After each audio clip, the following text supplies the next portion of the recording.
Kami semua ingin tentara Inggris yang ada di dalam gedung keluar tanpa senjata.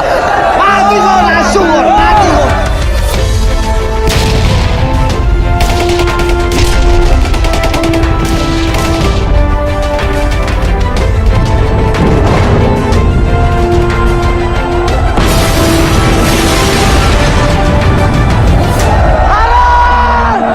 Allahu Akbar.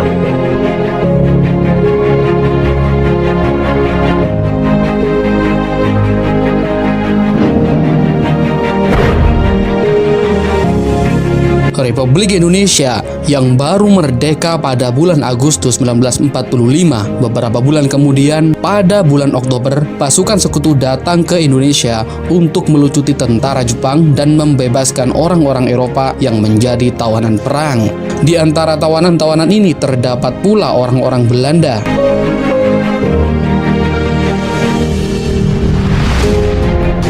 Sebelum tentara sekutu datang, orang-orang Indonesia sudah mengambil senjata-senjata dari tentara Jepang. Hal ini yang tidak disukai tentara sekutu yang hendak melucuti senjata Jepang.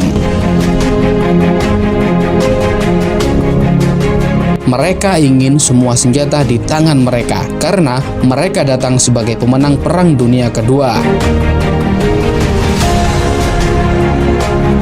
Tentara sekutu di Surabaya adalah militer Inggris dari Brigade Infanteri India 49 Maratha di bawah kepemimpinan Brigadir Malabi. Pasukan ini berisikan orang-orang India dalam militer Inggris yang disebut Indian Army.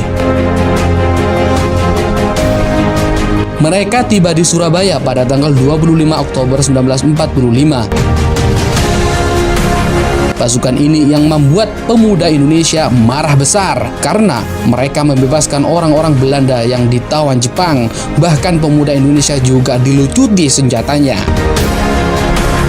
Sebetulnya Malabi kecewa pada atasan ketika mendarat di Surabaya. Pasalnya, pada waktu itu Malabi dalam situasi yang sulit karena permusuhan orang Surabaya sudah mulai muncul. Duduk perkaranya adalah karena Inggris sudah lebih dulu memerintahkan untuk menyebarkan ultimatum kepada orang-orang Indonesia agar menyerahkan senjata. Malabi dan pasukannya pun terjebak dalam masalah. Ditambah lagi dengan militer Inggris yang sudah main lucut senjata yang membuat pemuda Surabaya mengamuk. Surabaya pun akhirnya panas. Terjadilah pertempuran selama 3 hari antara Brigade 49 Inggris dengan pejuang Republik Indonesia dari berbagai elemen.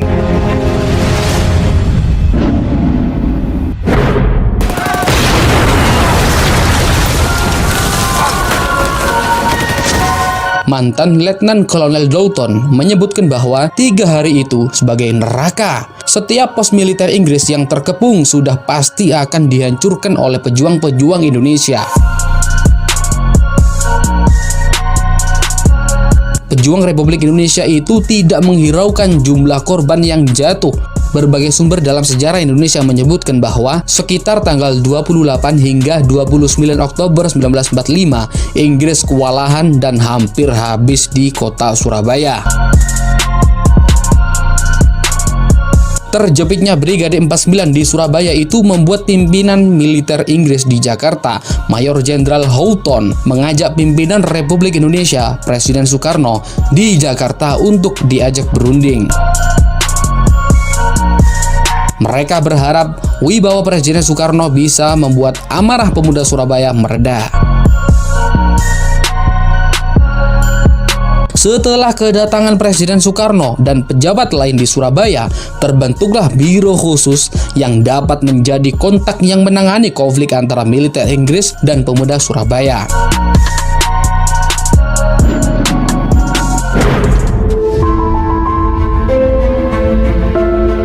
Demi mengupayakan perdamaian di Surabaya, mereka melakukan pawai bermobil di Surabaya. Pada tanggal 30 Oktober 1945, Malabi dan Daul Arnowo sempat duduk berdua di kap mesin sebuah mobil. Setelah melewati gedung, mereka ke arah Jembatan Merah. Di sana, mereka berhenti di gedung Internasio yang menampung prajurit-prajurit Inggris. Rakyat di muka gedung Internasio yang semula sudah tampak tenang, timbul amarahnya dengan beratus-ratus mengejar iring-iringan dan menutupi jalan hingga terpaksa rombongan berhenti. Persis di muka jembatan, keadaan sangat gaduh. Malabi sudah berada di luar mobil yang ia tumpangi, namun pistolnya direbut oleh para pejuang. Bung Karno dan Bung Hatta telah sepakat dengan pihak sekutu untuk gencatan senjata. Rakyat yang sudah panas tidak percaya pada Biro yang bersikap diplomatis terhadap militer Inggris.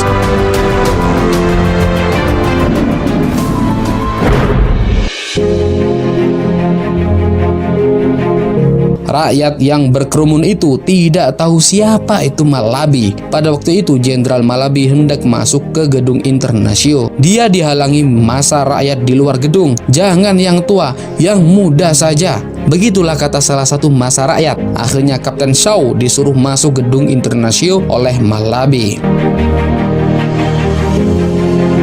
Hari sudah gelap ketika itu, namun ketegangan belum juga akan reda. Di dalam gedung, orang-orang Indonesia yang menjadi anggota Biro segera menjadi sandera ketika suara tembakan meletus. Tidak jelas siapa yang memulai tembakan dalam kekacauan itu.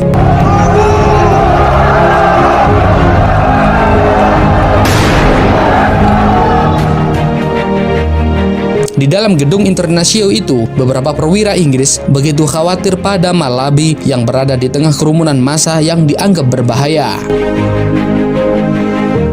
Mayor Venu K. Gopal dari militer Inggris India, Komandan Kompit D, Batalion 8 Maratha yang bertahan di gedung Internasio itu segera memberi perintah tembak dan lemparan granat ke arah kerumunan massa agar mereka bubar dan juga agar Malabi bisa membebaskan diri.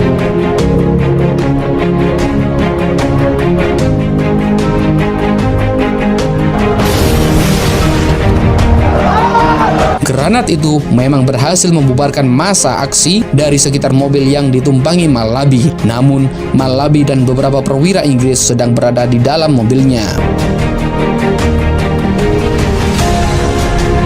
Menurut David Well, Malabi bersama beberapa perwira Inggris lainnya, dia duduk di dalam mobil ketika ada baku tembak. Ketika tembakan mereda, Malabi mengintip untuk memantau situasi beberapa pemuda yang tidak dikenal yang kemudian mendekat. Kapten Smith pada waktu itu melihat ada pemuda yang kemudian menembak Malabi dari jarak yang cukup dekat. Itulah senja terakhir bagi Jenderal Malabi. Smith sendiri berusaha membalas penembakan itu dengan melempar granat terhadap pemuda itu.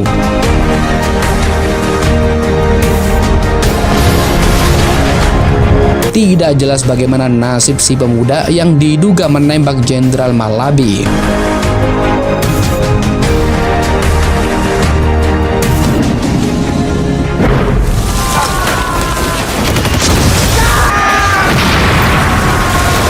Pertempuran berlangsung berjam-jam, baru berhenti hampir pukul 21.00 waktu Indonesia bagian Barat malam hari. Pertempuran bisa mereda setelah ada pengumuman kepada massa rakyat yang mengepung gedung Internasio bahwa akan dilaksanakan pengosongan oleh tentara Inggris esok harinya.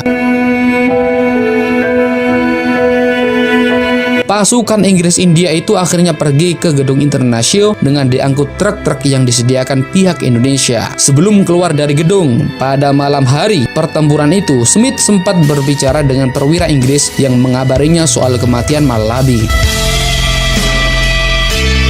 Tak lupa perwira itu mengancam, kematian perwira tinggi Inggris nanti pasti akan dibalas tentara kerajaan Inggris dari darat, laut maupun udara.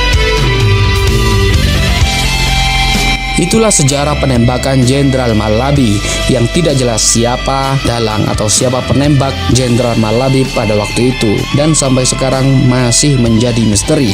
Bagaimana menurutmu? Salam Jas Merah.